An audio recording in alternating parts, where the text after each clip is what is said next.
Hello guys! Magluluto ako ng ginataang puso ng saging. Pero ngayon lang nangyari sa akin ito na pagkababad ko sa tubig, pagkahiwa ko, binabad ko sa tubig na may asin, and then binanlawan ko, diretso ko niluluto. Ngayon lang nangyari na hindi ko siya kaagad naluto, nangitim. Pero sabi naman, nagtanong ako, okay lang naman daw yung kulay lang daw yung, pero wala raw mababago sa lasa. So, try ko din, iluto ko. So, ito yung ating gata, ito yung ating sibuyas, pork, hipon, at saka chili. At syempre, patis. O, ayan guys. Mag-uumpisa na ako magluto. Ito na yung aking kawali.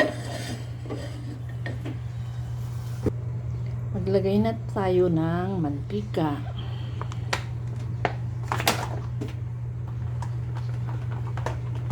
Ito na guys, lagay natin ang pork.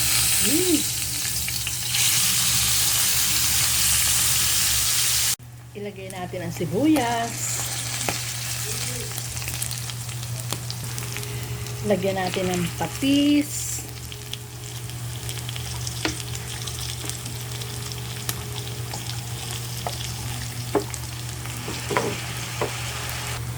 Ilagay natin ang hipon. Ilagay natin ang sili. Maanghang yan guys. At ilagay na natin ang puso. Ngayon lang nangyari sa akin to guys na hindi ko kaagad naluto. Kaya tuloy yan nangitim. Kasi nga meron akong ibang nagawa hindi ko siya kaagad na isalang. Ayan.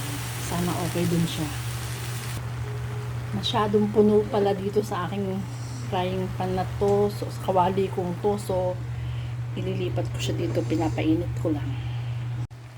Guys, ilagay natin ang gata.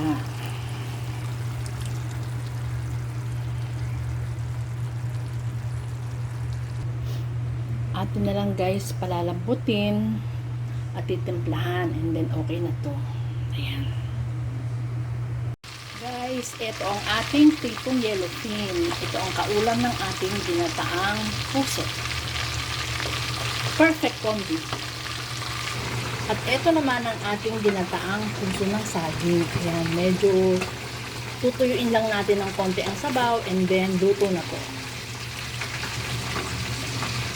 Ito guys, luto na, malambot na ang ating ginataang puso ng saging.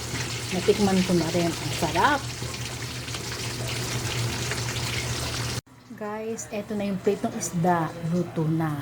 O, ayan. Kakain na kami. Thank you for watching. Bye. See you next time.